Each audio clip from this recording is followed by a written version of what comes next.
वंदे भूतमयं नित्यं गुरुं शंकररूपिणं यमाश्रितो हि वक्रोऽपि चन्द्रः सर्वत्र वन्द्यते। भवानि शंकरौ वन्दे श्रद्धा विश्वासरूपिणौ याभ्यां विना न पश्यन्ति सिद्धः स्वान्तः स्थीश्वर। तुम त्रिभुवन गुरुवेद बखाना आन जीव पावर खा जाना विश्वनाथ ममनाथ मुरारी त्रिभुवन महिमा विदित तुम्हारी विदित तुम्हारी।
तो आइए प्रवेश करते हैं एक कालातीत कथा में, जिसकी काल गणना असंभव है। घटना युगों पहले की है कि जब अनेक अंतरिक्षों में अनेक ग्रहों पर उद्भव, पालन और संहार हो रहा था। अर्थात कई सारी सृष्टियों का प्रादुर्भाव और विलय हो रहा था। कई वहाँ की सभ्यताएं विकसित हो रही थी तो कोई नष्ट हो रही थी, और वर्तमान में भी यही क्रम अनंत कालों से चल रहा है और अनंत कल्प कल्पांतरों तक चलता ही रहेगा। यह अंतहीन क्रम है, परंतु यह घटना इस पृथ्वी नामक ग्रह की है कि जब यहाँ सब कुछ निशब्द था, समस्त पृथ्वी जल आप्लावित थी, तभी भगवान विष्णु ने वराह रूप धारण कर पृथ्वी के कुछ भाग को जल से बाहर निकाला, जिससे कालांतर में इस पृथ्वी पर जीव पनपने लगे।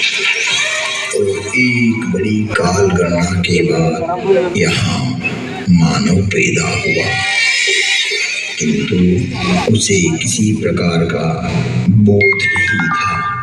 किसी भी प्रकार की अभिव्यक्ति की समझ नहीं थी।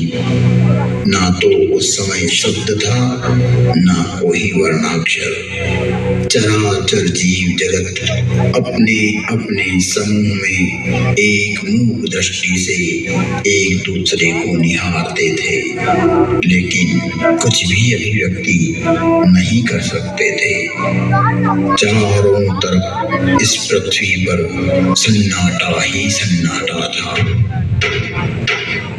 प्राकृतिक स्वरों ध्वनियों के अतिरिक्त यह पृथ्वी निशब्द थी। ऐसे कई युग बीत गए कि अचानक ब्रह्मा को विचार आया कि पृथ्वी का निर्माण हो चुका है।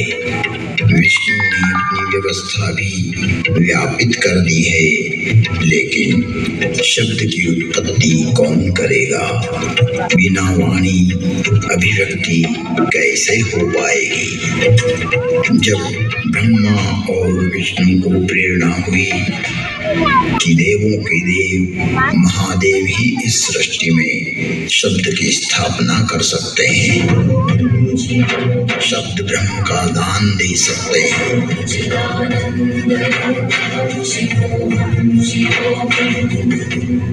परंतु शिव का समय अधिकतर समाधि में ही व्यतीत होता था।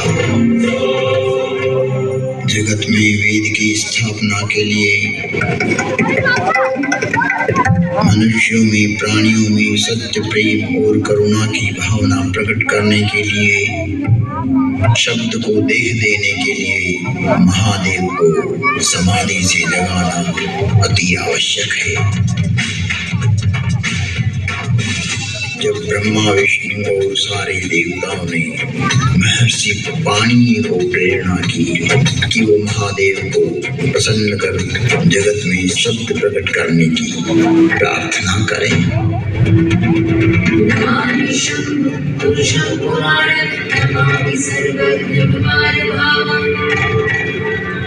महर्षि पाणिनि की निष्प्रिय एवं जगत कल्याण की भावना से की गई तपस्या ने भगवान शिव की समाधि में विघ्न डाला। महादेव की समाधि असमय भंग हो गई। महादेव के जागते ही उनका रौद्र रूप प्रकट हुआ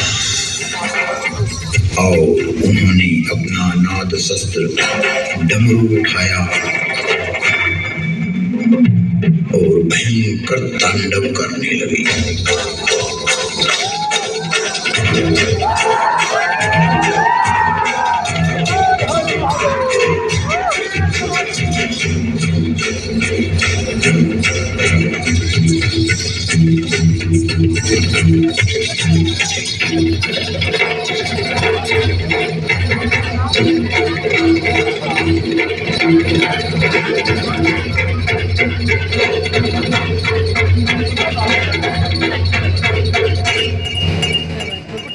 इतना भयंकर तांडव किया कि पृथ्वी हिलने लगी, आकाश में बिजलियां कौंधने लगी। पृथ्वी को हिलते देख ब्रह्मा ने सोचा कहीं प्रलय की वेला तो नहीं आ गई। चारों तरफ समुद्र में उफान आ रहा था। हवाएं चक्रवात का रूप लेकर आकाश की ओर बढ़ रही थी। पूरी पृथ्वी अपनी धुरी पर ऐसे डोलने लगी मानो पृथ्वी समुद्र पर तैर रही हो। तब महादेव ने अपना डमरू बजाया और उस समय समाधि में हुए विघ्न के कारण तांडव करते हुए मानो अपने इस नाद से संसार को बधिर कर देंगे, इस सृष्टि को समाप्त कर देंगे और उसकी तीव्रता को प्रकट करते हुए प्रचंड एवं भीषण गंभीर ध्वनियां पैदा करते हुए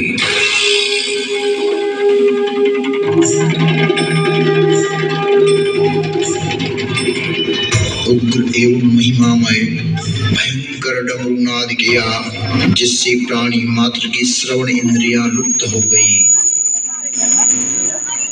नाद इतना भयावह था कि प्राणी मात्र के कर्ण भेद हो गए। कुछ काल के लिए यह स्थिति बन गई। महादेव तांडव करते हुए अपने उग्र नाद वाद्य से कुछ ऐसी शाब्दिक रचना की जो आज इस भूमंडल पर शब्द और श्रवण का कारण है, जिसे महर्षि पाणिनि ने अवरुद्ध हुई अपनी श्रवण इंद्रियां पुनः जागृत होने पर शब्दों में पिरोया। जगत कल्याण के लिए महादेव की प्रेरणा से नाद वाद्य से निकली हुई ध्वनियां जो आज इस संसार में व्याप्त है। इस भूमंडल पर कोई भी व्यक्ति किसी भी भाषा में अपनी अभिव्यक्ति करता हो, उसका उद्गम स्रोत महादेव का डमरू ही है। और वो डमरू इस प्रकार बोला, ऐं ऋ ऋ ऐं ऐं हयवरट लं यमगणनं जभय गणदश जब गणदश खपचटत चटतव कपय शशशर हल।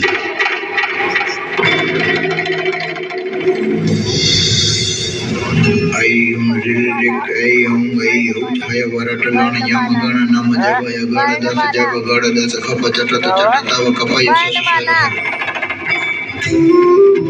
यह था शिव का नाद शस्त्र से उत्पन्न हुआ शब्द व्याकरण। इससे शब्द की संरचना हुई और डमरू ने जिस प्रकार ये 14 शिव सूत्र परमात्मा शिव ने जगत को दिए, वो आज सभी की अभिव्यक्ति का कारण है। इति माहेश्वराणि सूत्राणि अनादि संज्ञार्थानि ऐसा मंत्या इतः अकारादि स्वकार उच्चारणार्थ लन मध्ये तत्संज्ञकः। शिव के नाद तांडव के बाद संज्ञा, संधि, औष्ठ, जिह्वा, कंठ, नासिका, पुल्लिंग, स्त्रीलिंग, नपुंसकलिंग आदि आदि वर्णों की उत्पत्ति के स्थान तय हुए। वाणी में व्यापकता आई, वाणी की श्रेणियां निर्धारित हुई, वर्ण का लिंग तय हुआ। मुख और नासिका से एक साथ उच्चारित होने वाले वर्णों की उत्पत्ति हुई, जो लघु सिद्धांत कौमुदी में संक्षिप्त रूप से वर्णित है, जिसका विस्तार सिद्धांत कौमुदी में प्रतिपादित हुआ है, जिसे हम अल्प समय में अभिव्यक्त नहीं कर सकते। शिव के निनाद तांडव के उपरांत महर्षि पाणिनि ने शब्द की रचना की और अक्षर को रूप देने के लिए प्रथम प्रार्थना की। न सरस्वतीं देवीं शुद्धां गुण्यां करोम्यहं पाणिनीय प्रवेशाय लघु सिद्धांत कौमुदी। महर्षि पाणिनि ने विनय कर लघु सिद्धांत कौमुदी की रचना की, जो आज इस जगत में सर्व भाषाओं का मूल है, जो कि सनातन है, शाश्वत है। नृत्यावसाने नटराजराजः ननाद ढक्वां नव पंचवारं उद्धर्तु कामाद सनकादि सिद्धे एतत् विमर्शे शिव सूत्र जानो। तुम त्रिभुवन गुरु वेद बखाना, आन जीव पावर का जाना। विश्वनाथ ममनाथ पुरारी, त्रिभुवन महिमा विदित तुम्हारी।